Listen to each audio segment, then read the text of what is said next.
The Sydney shopping centre that was the scene of a massacre in which 6 people were murdered will reopen tomorrow. Stores at Westfield Bondi Junction will remain shut. Members of the public will be able to go inside for quiet reflection, though. Let's go live to our senior reporter, Caroline Marcus, who is outside the centre. Caroline, what will tomorrow's opening involve?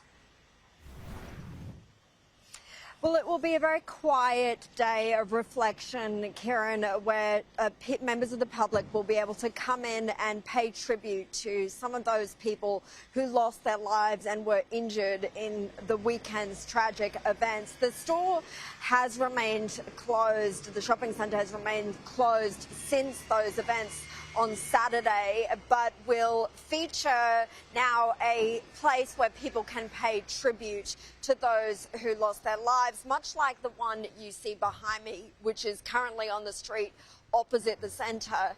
It will now be on level 4 of Westfield Bondi Junction, and people will be able to leave flowers, wreaths, cards and other tributes. There'll also be trained professionals on site to offer any assistance to those who feel traumatised and otherwise affected by the tragedy. The electronic billboards inside will feature black ribbons instead of advertisements, and there will be no music. This is some of what the Scentre Group CEO had to say about tomorrow's events.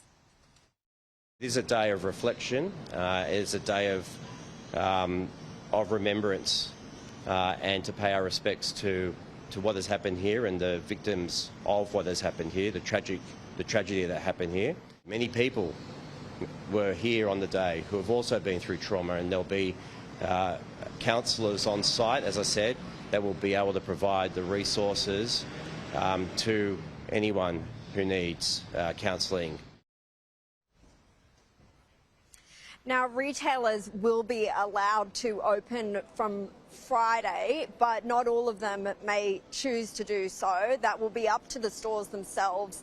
And the Scentre Group, which owns and operates the Westfield Centre, says that it is in discussions with paying either financial compensation or rent assistance to the stores that have been affected in this tragedy.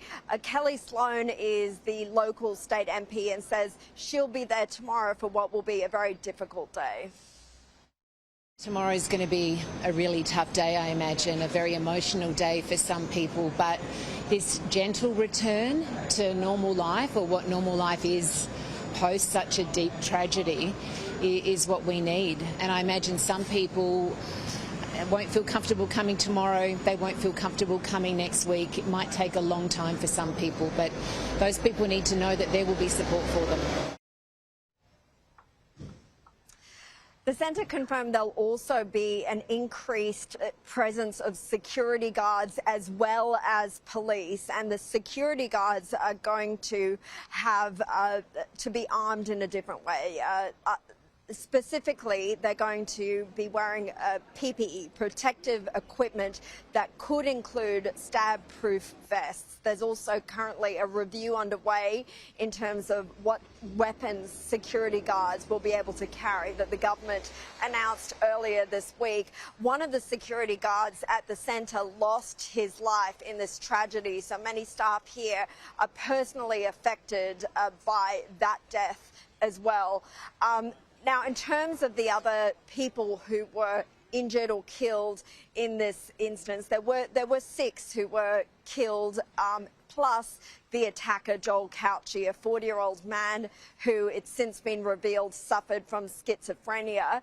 The patients who were injured, what we can update you on is that there has been some good news. That 9-month-old baby, Harriet Good, her condition has now been upgraded, well, downgraded rather, from critical to serious but stable, and she's been moved out of intensive care onto a general ward at the Sydney Children's Hospital. There are still 5 other patients who remain in hospital as well. 2 women who are in intensive care still but are in a stable condition.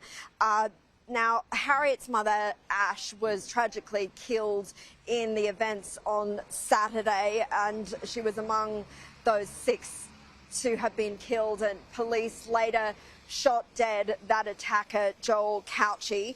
New South Wales Premier Chris Minns said earlier that he wasn't fully confident anymore in the $2.7 billion annual mental health spend and whether that was going to the right places.